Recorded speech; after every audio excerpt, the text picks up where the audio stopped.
우리가 이 아름다움이라는 것을 한번 얘기해 볼 때 이 비지오 베아티피카라는 어떤 단어가 있어요.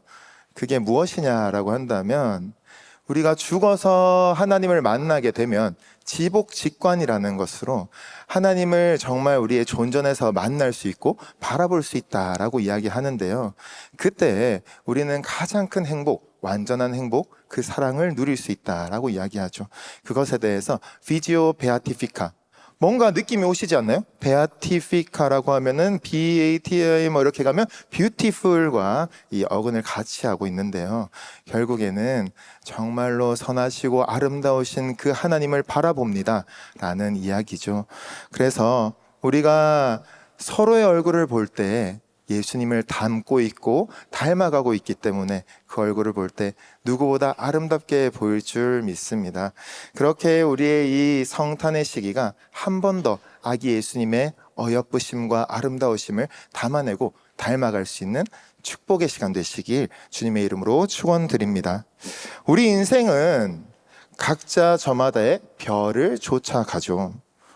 이 별은 때로는 굉장히 환하게 밝게 빛나기도 해요. 그런데 때로는 내가 정말 이 별 쫓아가는 거 맞다라고 생각했지만 굉장히 희미해 보이고, 때로는 어디로 가고 있는지, 그 별이 어디로 사라졌는지 당황스러울 때도 있죠. 분명한 것은 지금 나의 걸음을 이끄는 어떠한 밝은 별 하나가 분명히 있다라는 거예요. 사랑하는 여러분, 지금 나의 걸음, 나의 인생을 이끌고 있는 것은 무엇입니까? 공부입니까? 혹은 연애입니까? 아니면 돈입니까? 혹은 직장, 혹은 건강, 여러 가지 것들이 있을 수 있죠. 그런데 지금 정말 내가 바라보고 쫓아가고 가장 많은 시간을 들이고 가장 많이 눈 맞추고 있는 그것이 무엇인가 라고 생각해 봤을 때 우리가 아기 예수님을 대하는 태도를 한 번 더 그 앞에서 다시 다뤄내 볼 수 있다는 것입니다. 내일이 아기 예수님이 태어나신 날이잖아요. 그런데 우리가 생각해 보면 늘 매년 다시 맞이할 수 있는 성탄절이에요. 그렇죠? 내년 크리스마스도 있을 거잖아요. 작년 크리스마스를 우리가 겪었듯이 내일은 올 거예요.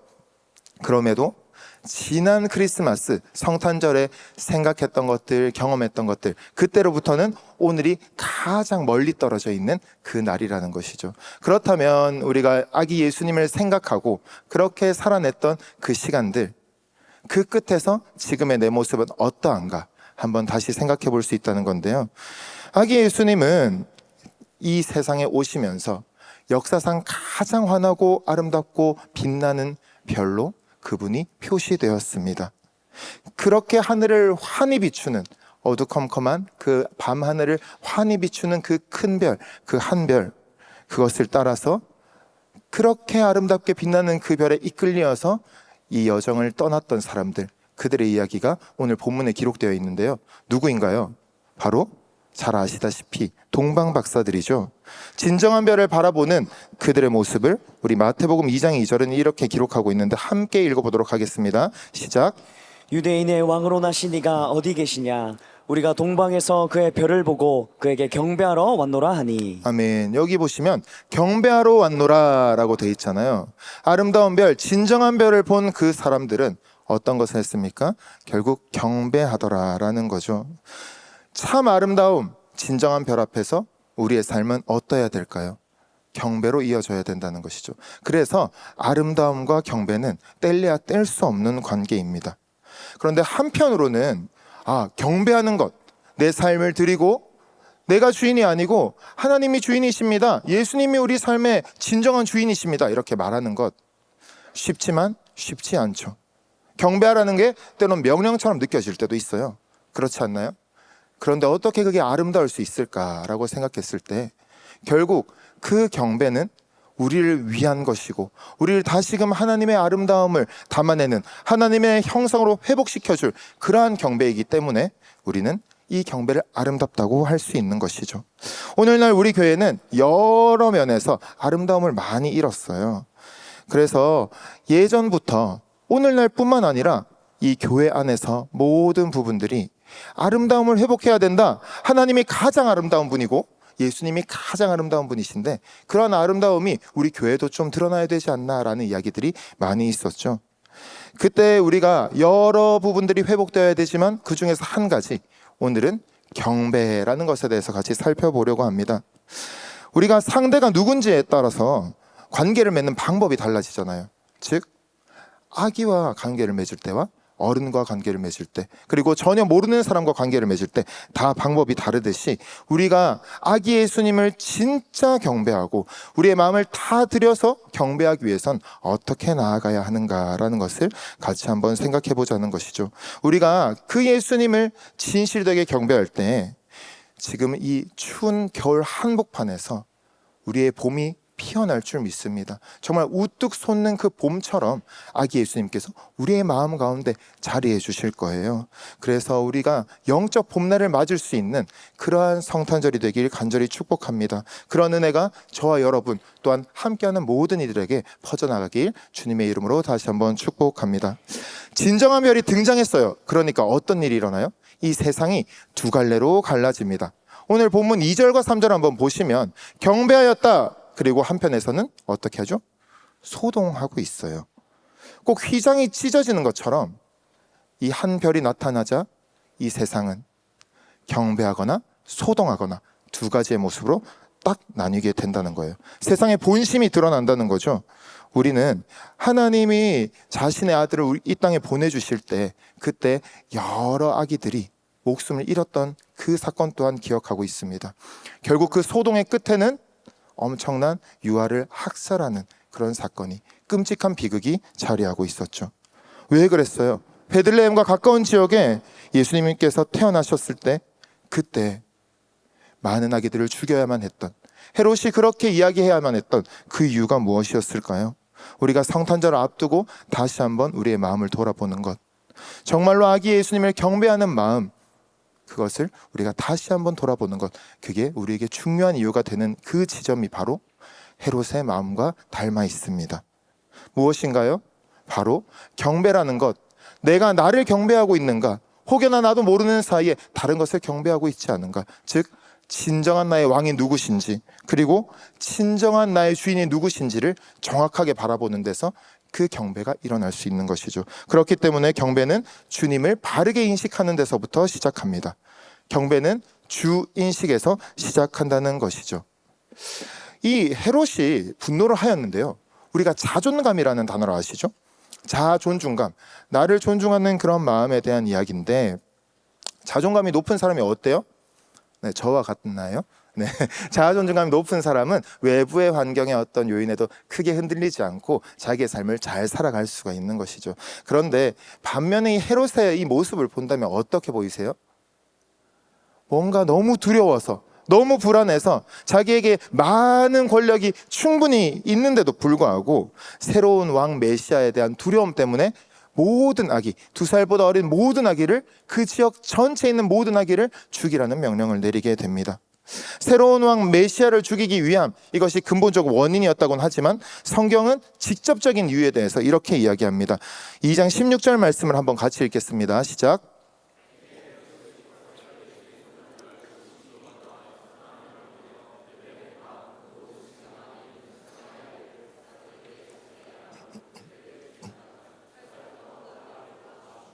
네, 이 끔찍한 비극의 직접적인 원인 무엇이었을까요?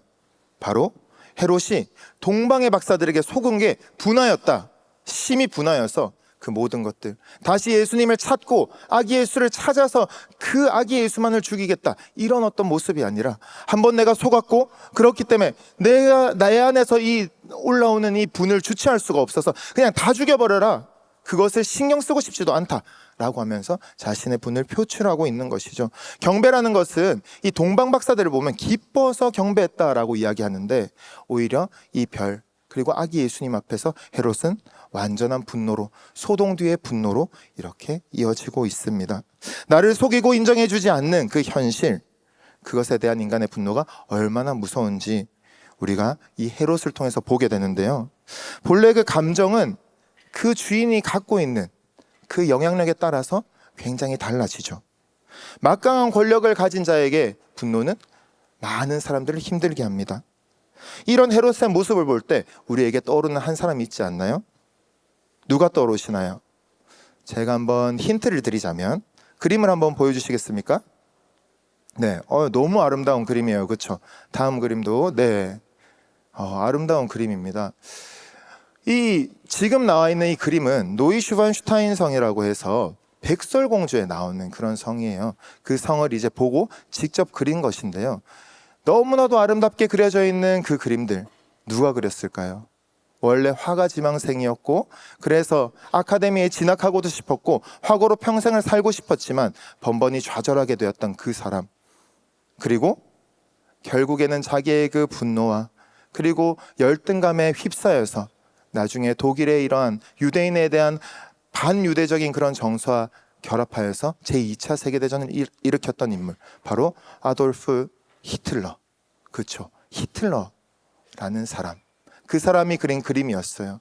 너무나도 그가 악랄하게 행했던 그 모습과는 정반대의 모습일 수 있는 것이죠. 그러나 당시의 어떤 문예의 사조 그리고 회화의 사조와 맞지 않아서 그의 그림은 번번이 이제 낙방에 그칠 수밖에 없었고요. 그럼에도 그는 계속적으로 애썼지만 결국에는 인정받지 못했어요. 그러자 그는 여러 가지로 인한 열등감으로 인해서 결국에는 그 분노를 표출하게 되는 것이죠. 결국 제2차 세계대전이라는 비극적인 결과를 초래하고 헤롯과 같은 권력으로 세상을 아픔과 슬픔으로 가득 채우고 말았습니다. 이렇게 권력자에게 분노도 굉장히 큰 파급 효과를 일으키지만 굳이 히틀러 같이 혹은 헤롯 같은 그런 대단한 권력이 없다 하더라도 우리가 가진 분노 또한 우리가 함께하는 이들에게 굉장히 큰 파급 효과를 가져나갑니다. 물론 우리보다 힘이 없는 어떤 사람을 향해서 그것이 자행될 것이고요, 가장 가까운 누군가가 그 희생양이 되겠죠. 그래서 주님은 이렇게 말씀하십니다. 마태복음 5장 22절을 한번 같이 읽겠습니다. 시작. 나는 너희에게 이르노니 형제에게 노하는 자마다 심판을 받게 되고 형제를 대하여 나가라 하는 자는 공회에 잡혀가게 되고 미련한 놈이라 하는 자는 기족불에 들어가게 되리라. 네, 이 구절을 보다 잘 이해할 수 있도록 제가 세번역 성경으로 읽어 드릴 텐데요. 이 22절을 세번역 성경에서는 자기 형제나 자매에게 성내는 사람은 누구나 심판을 받는다, 자기 형제나 자매에게 얼간이라고 말하는 사람은 누구나 공의회에 불려갈 것이요, 또 바보라고 말하는 사람은 지옥불 속에 던져질 것이다 라고 이야기합니다. 라가라는 말 사실 우리에게 잘 안 와닿지만 요즘에 누구 보고 마음에 안 들면 야, 이 얼간아, 이렇게 이야기는 또 잘 안 하시잖아요.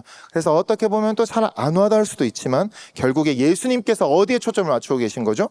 살인이라는 결과, 그것보다 그 전에 일어나는 분노라는 우리의 감정 자체에 초점을 맞추고 계시다는 거예요.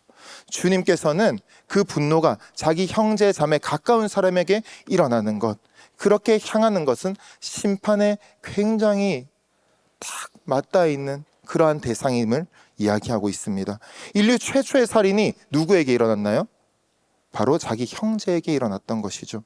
결국 우리가 가장 편하고 쉬운 상대, 그에게, 즉 아내와 남편 혹은 부모와 자녀, 형제에게 쉽게 분노를 표출하는 것, 그것이 얼마나 심각한 죄인가를 지금 본문은 이야기하고 있습니다. 제가, 여러분 이제 좀 우리가 친해졌잖아요. 그래서 저희 아내와 제가 잘 지내는 거 잘 아시죠? 그런데 처음에 결혼을 하고 너무 좋은 어떤 시절을 보내는데 그때 아내는 열심히 일을 하고 있었어요. 그리고 저는 열심히 이제 집안일들을 하고 있었는데 뭔가 이렇게 이야기를 했는데 잘 이게 이행이 안 되는 거예요. 괜한 뭐 대단한 걸로 싸우지 않거든요. 이걸 저기에다 놔줬으면 좋겠어, 왜 얘 자리는 저기인데 항상 여기에 있을까? 라는 류의 이야기 한 번 하고 두 번 하고 세 번째는 제가 갖다 놓고 목사니까 네 번째는 또 제가 갖다 놓고 그리고 다섯 번째 부드럽게 한 번쯤은 잘 놔둬도 좋지 않겠는가 라는 것을 아주 우아하게 이야기하였으나 생각보다 잘 되지 않는 것, 그리고 자매님들은 공감하실 텐데 긴 머리만큼 많이 빠지시잖아요. 그렇죠? 어떻게 하나님은 심요막측하시게도 그만큼 이상을 늘 채워주시는지. 그런데 제가 열심히 이렇게 치우지만, 그렇죠, 뭐 바쁘니까 저기 어디에 보면 좀 있을 수 있잖아요. 그래서 늘 열심히 치우지만 한 번씩 또 그런 얘기를 하죠. 많이 바쁜 건 알지만 그래도 자기의 일은 자기가 하면 참 좋겠다라는 이야기들 그랬는데, 그것이 잘 되다가도 좀 안 될 때, 근데 하필 제가 피곤해요, 힘들어요, 그러면 어떻게 하겠어요? 제 안에 분노까지는 아니고요, 좀 속상한 마음, 내 존재가 부정되는 것 같고, 이 사람은 나를 제일 사랑한다고 하는데 왜 내 말을 귓등으로 듣는 것 같을까라는 자괴감에 빠지게 되죠. 그런 경험 있으신가요, 여러분? 네. 참 그런 어떤 모습을 보면서, 목사인데, 그죠? 이미 그때 목사였거든요. 그런데 참 보잘것없구나, 참 똑같은 연약한 인간이구나라는 생각을 했어요. 결국 우리는 살아가면서 여러 가지 일들을 겪게 되는데, 생각보다 별것 아닌 것 같은 그 일로 내 가장 사랑하는 사람에게 때로는 상처를 주기도 하고, 제가 받았다는 게 아니고 그래서 제가 반응해서 줄 수 있었다는 거죠. 그래서 우리가 살아갈 때 분명한 것은, 이러한 마음들을, 우리의 분노의 어떤 깊은 곳, 그리고 나도 모르게 울컥하는 그 상황들을 마주할 수 있는데, 그게 우리 가장 사랑하는 사람에게 이렇게 나아갈 수 있다는 거예요. 그때 우리는 어떻게 해야 될까요? 다시 한번 주님을 생각하고, 우리를 끝까지 참아주신 그 예수님을 생각하면서 우리의 분노를 좀 다스려야 되지 않을까요? 즉, 기분이 태도가 되면 안 된다라는 것 많이 들어보셨잖아요. 기분이 아닌 무엇으로요? 바로 그분으로 우리는 그 모든 상황들을 잘 나아가야 할 것입니다. 그분은 누구죠? 바로 예수 그리스도시죠.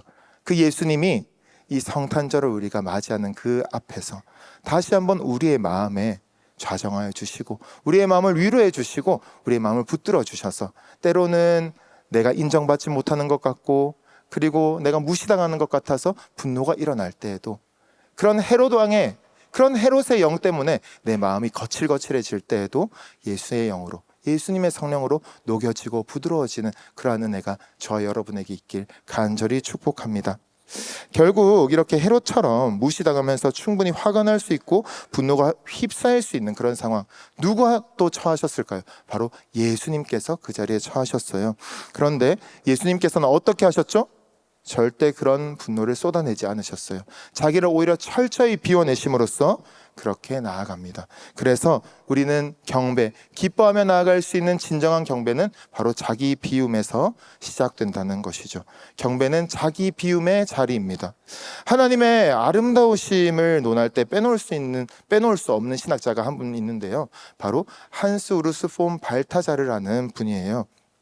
이 신학자는 형식이 강조되던 그 교회에서 하나님의 아름다움을 우리 신앙생활에 교회에 회복돼야 된다는 것, 그것을 주장하면서 신학적인 아름다움, 그래서 미학적인 신학을 계속적으로 연구하고 설파했던 분이죠. 그분은 본질상 하나님이 완전한 사랑이시기 때문에 그 사랑으로 계신 삼위 하나님께서 성부, 성자, 성령이 자기를 비워내고 모든 것을 내어줌으로써 완전한 사랑, 아름다움을 이루어낸다라는 것을 이야기하는데요, 이게 바로 케노시스적 삼위일체론이라고 불립니다.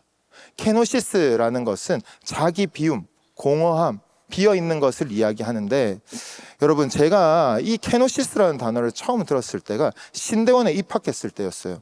저는 농구를 굉장히 좋아합니다. 제 인생은 거의 농구와 똑 닮아 있다고 생각할 수 있는데, 농구 때문에 수술도 많이 하고, 많이 웃기도 하고, 늘 감기가 걸려도 농구를 해서 극복하고, 그 정도로 농구는 저의 인생의 거의 절반 이상을 차지했었어요. 그래서 신대원 가서도 1월 달에 동계어학 강좌라는 걸 하거든요. 그때 얼음을 깨면서 농구를 했던 기억이 있습니다. 미끄러져서 다들 넘어지면서도 또 농구를 했는데, 그러다 보니 우리 신대원에 이 농구팀이 있었어요. 농구 동아리. 이름이 뭐였을까요? 역시 센스쟁이들이네요. 케노시스였어요. 뭔 케노시스야? 라는 생각을 하면서, 이게 무슨 말이에요? 라고 물었을 때 아무도 대답할 수 없었죠. 열심히 농구만 하는 분들이었어요. 그런데 다 전도사님이었고요, 그래서 우리 선배님들이었지만 사실은 그것에 대해서 큰 의미를 알지 못했다는 거예요. 나중에 이 신학을 계속 배우면서 케노시스가 무슨 의미인가를 계속 고민하고 상고할 때, 이게 자기를 비워내시고 우리에게 종의 형체로 오셔서 자기의 모든 전능하심과 영광을 다 내어주시고 우리를 향한 사랑을 표현하시고 우리에게 영생 주신 예수님을 뜻하는 거구나라는 걸 알게 되었습니다. 그런데 한편으로는 그러면 농구팀의 이름이 왜 케노시스지? 라는 생각을 했을 때, 잘 아시죠? 저도 한낱 인간에 불과하다는 것. 그래서 우리의 승부욕이 갑자기 엄청 높아집니다. 농구를 하면 그 전에 같이 예배하고 눈물을 흘리고 같이 하나님에 대해서 상고하다가도 그 시간에는 마음껏 우리에게 주신 달란트를 가지고 열심히 승부를 가르죠. 그러다 보니까 우리에게 어떠한 내가 이기고 싶고 혹은 파울 당했을 때 불이한 파울을 당하고 부당하게 나의 골이 득점이 인정이 되지 않을 때 분노가 일어나는 것입니다. 그래서 이러한 부분을 비워내라, 자기를 비워내라 라는 뜻에서 케노시스라는 단어를 쓰지 않았을까라는 생각을 하는데요. 결국 우리가 이렇게 분노가 일어나고 혹은 때로는 마음이 상할 때가 언제죠? 결국 내가 인정받지 못할 때, 그리고 부당하게 내가 무시당할 때이지 않습니까? 결국 우리는 자아 존중감이라는 것을 생각했을 때 오히려 주님을 존귀 여기는 상태로 나아가야 된다는 것이죠. 그래서 주존감이라는 이야기를 합니다. 결국 내가 존중받는 그 느낌도 중요하지만 그것이 더 잘 이루어지려면 우리는 주님을 존귀 여길 때 주님께서 우리를 존귀하다, 나의 자녀다라고 여겨주시기 때문에 완전한 자존감, 그래서 주존감을 누릴 수 있다라는 거예요. 그러한 헤롯에 대한 부분과 예수님을 이렇게 비교해서 보면 예수님은 분명하게 이 주존감이 정말로 확실하신 분이었습니다. 자기를 향해서 늘 배반하고 늘 말을 듣지 않고 오히려 미치광이라고 그렇게 이야기하던 가족들까지 있었음에도 예수님은 그 앞에서 한 번도 그들을 향해서 자신의 분노를 표출하지 않으셨어요.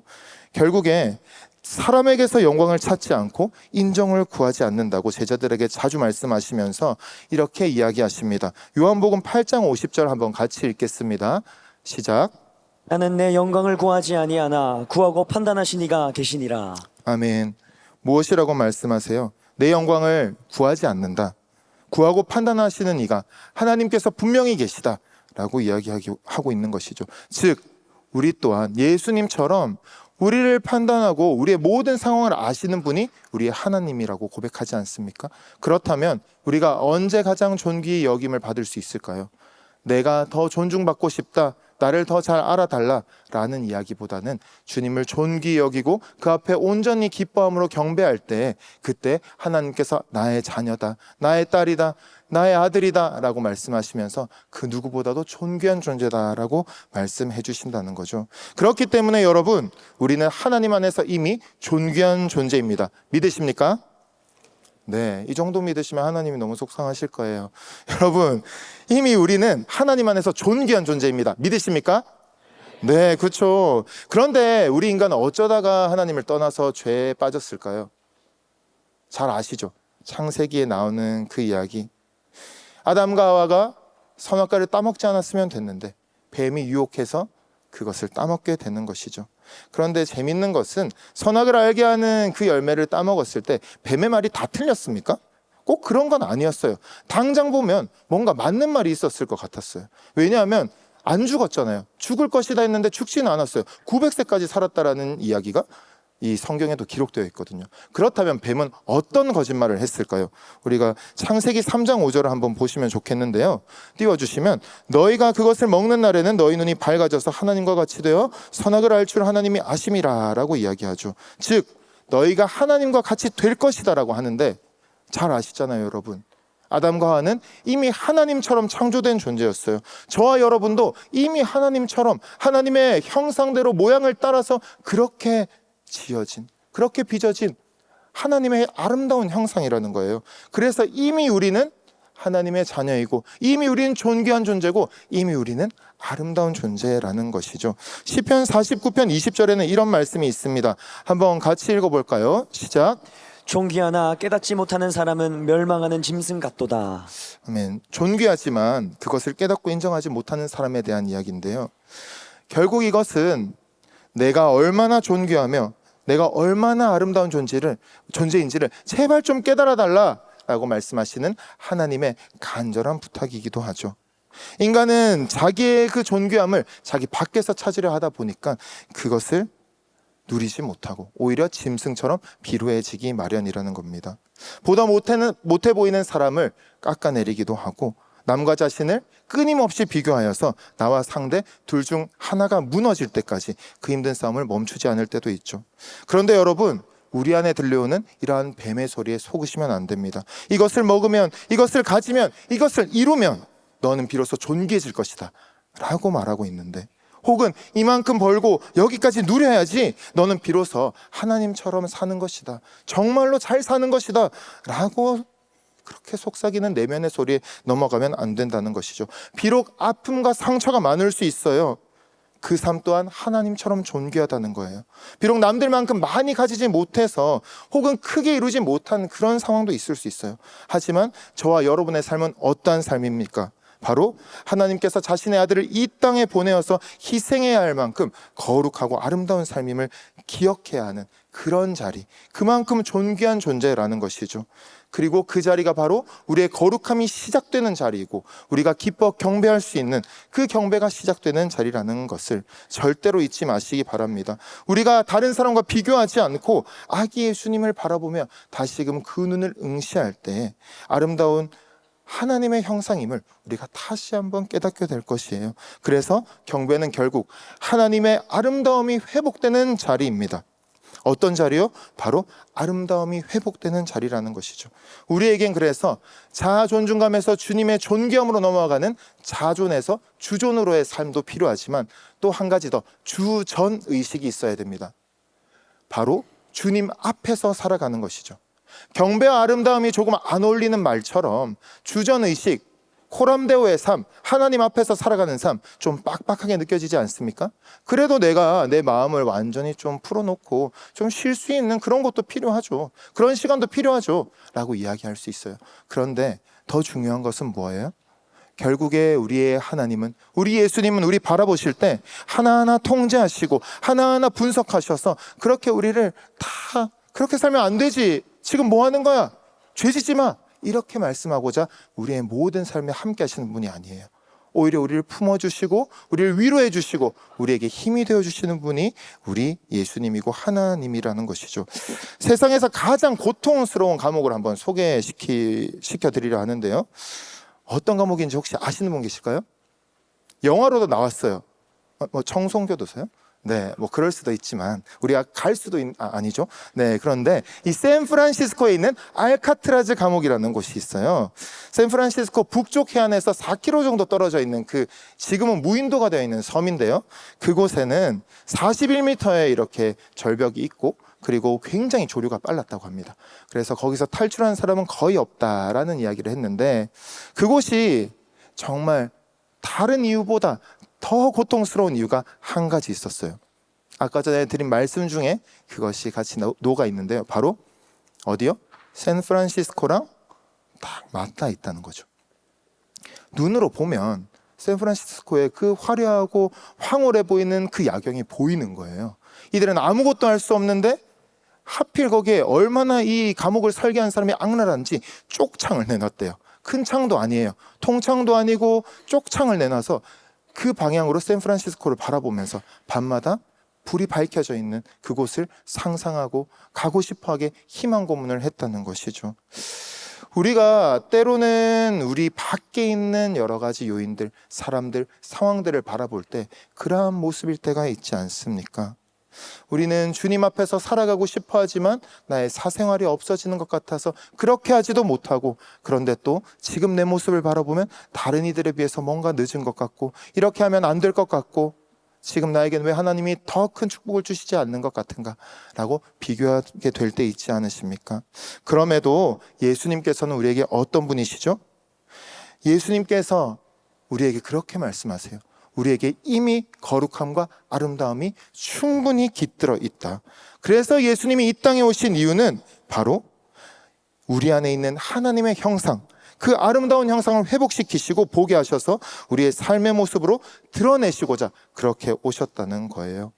사랑하는 여러분, 우리가 성탄을 앞두고 있습니다. 아기 예수님이 이 땅에 오신 것 기억하실 때 우리가 무엇을 기억해야 될까요? 바로 기뻐하며 경배하는 그 동방박사의 모습을 보며, 그리고 다른 것 아니라 누구보다도 분노할 수 있는 그 예수님의 삶을 보며 주님을 다시 바라봐야 되지 않겠습니까? 전능을 갖고 있고 무한한 것을 갖고 있으심에도 불구하고 자기를 응축시키시고 가장 작은, 가장 낮은 모습으로, 아기의 모습으로 오신 그 예수님, 왜 오셨다고요? 바로 우리 안에 있는 아름다운 하나님의 형상을 우리가 다시 한번 경험하고 그렇게 느끼고 누리고 전하라고 그렇게 오셨다는 것이죠. 여러분, 우리 동방 박사들은 그 별을 보고 굉장히 기뻐하고 또 더 크게 기뻐했습니다. 그러면서 우리 가운데 평화가 일어날 것을 기대했습니다. 그리고 6절에서는 예수님이 우리에게 오신 이유에 대해서 이렇게 이야기하며 마무리합니다. 바로 목자 되신 예수님으로 오셨다라는 것이죠. 오늘 주님에 대한 예언의 메시지 본문 6절에 보시면 내 백성 이스라엘의 목자가 되기 위해서 오셨다라고 이야기합니다. 여러분, 목자라고 하시면 어떤 말씀이 떠오르십니까? 이사야서 40장 10절과 11절에서는 이렇게 이야기하고 있습니다. 보라, 주 여호와께서 장차 강한 자로 임하실 것이요 친히 그의 팔로 다스리실 것이라. 보라, 상급이 그에게 있고 보응이 그의 앞에 있으며, 여기부터가 진짜 중요합니다. 그는 목자같이 양떼를 먹이시며 어린 양을 그 팔로 모아 품에 안으시며 젖먹이는 암컷들을 온순히 인도하시리로다. 아멘. 우리의 예수님은 왕으로 오셨습니다. 다스리는 분으로 오셨습니다. 강한 분으로 오셨습니다. 그런데 저와 여러분인 자기의 백성에게는 영락없는 선한 목자로 오신 것이죠. 먹이시고 품에 안으시고 온순히 인도하시는 목자, 그리고 예수님께서 우리에게 친히 말씀하신 대로 양들을 위하여 자신의 목숨을 버리는 선한 목자로 그렇게 오셨다는 거예요. 그분이 바로 왕으로 오신 예수님이라는 것입니다. 말씀을 맺으려 합니다. 경배는 우리 자신의 삶을 때로는 속박하는 것 같습니다. 나의 일상을 뒤흔드는 것 같기도 합니다. 하지만 우리의 주인이 누구인지를 분명히 바라볼 때, 그때 우리의 경배는 우리의 존재를 환하게 비추는 빛으로 우리 가운데 임할 것입니다. 자기 자신을 작디 작은 아기 예수의 모습으로 응축시켜서 자신을 비우신 예수님을 우리가 바라볼 때 진정한 경배가 기쁨으로부터 나오게 된다는 것이죠. 자존에서 주존으로 주님을 존귀히 여기며 예수님 앞에서 살아가는 그 삶으로 나아갈 때 예수님께서 우리를 더욱더 사랑하는 그 눈빛으로 우리의 삶을 따뜻하게 감싸주신다는 것입니다. 그분은 어떻게 하신다고요? 우리를 먹이시고 품에 안으시고 온순히 인도하시는 양들을 위해 자신의 목숨을 버리는 선한 목자로 우리와 함께 하신다는 거죠. 예수 그리스도께서 이 땅에 오시자 세상은 어떻게 되었습니까? 둘로 나뉘었습니다. 주님을 경배하거나 소동하거나. 여러분, 어떤 자리에 서시겠습니까?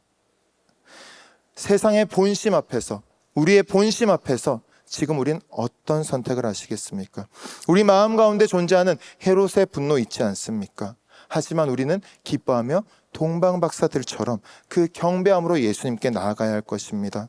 사랑하는 우리 청년 여러분, 올 한 해 우리는 얼마나 우리의 주인이 되어서 사셨습니까? 우리의 목자가 되어서 사셨습니까?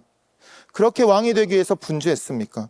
그러다가 또 얼마나 자주 우리 안에 헤롯이 깨어나서 분노로 가까운 사람들을 공격하고 우리 자신의 삶을 황폐하게 했습니까?